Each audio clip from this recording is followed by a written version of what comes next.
Or পেসটা is a র pace, এইটার জন্য ও অনেক হেভিলি বিল্ড না, এবং ওর যে মানে আলাদা, অবশ্যই আলাদা কিছু আছে, এটা একটা জেনেটিক ব্যাপার।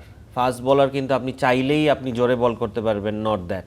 হ্যাঁ, আপনি পেসটা হয়তো বা একটা লেভেল পর্যন্ত আপনি মেনটেন করে যেতে পারবেন। হ্যাঁ, আপনার অনেক এক্সট্রা ওয়ার্ক করতে হয় কিছু, এটার বায়োমেকানিক্সের অনেক ব্যাপার আছে, টেন্ডন মাসেলের অনেক কাজ আছে, যেগুলো করলে আপনি পেসটা ইনক্রিজ করতে পারবেন। কিন্তু নাহিদ রানা যেরকম এই 150+ বোলিং করাটা, এইটা একদম ভিতরের থাকার একটা ব্যাপার আছে। এটা মানে আপনি সব সময় সব জায়গায় পেয়ে যাবেন না, এটা হঠাৎ আপনি একটা পাবেন। আমাদের বাংলাদেশে এই প্রথম যে কেউ 150-তে এত কন্টিনিউয়াসলি বোলিং করে যাচ্ছে, রাইট? হি ইজ ইয়াং, কিন্তু ওর যখন বয়স হবে, ওর বয়সের সাথে সাথে কিন্তু ওর স্ট্রেংথ কমতে থাকবে, ওর অনেক কিছুই স্লো হবে। সো এইটা ওর কন্টিনিউয়াসলি ওর দায়িত্বটা আরও বেশি, যে এইটা মেনটেন করে যাওয়া, এই পেসটা সবসময় মেনটেন করে যাওয়া। ওর যখন বয়স হবে কিংবা ও তখন মাসেল স্লো হতে থাকবে। সো এইটা ডিপেন্ডস যে আমরা কিভাবে কোচরা কিংবা ট্রেনার ফিজিও ওকে মেনটেন করি।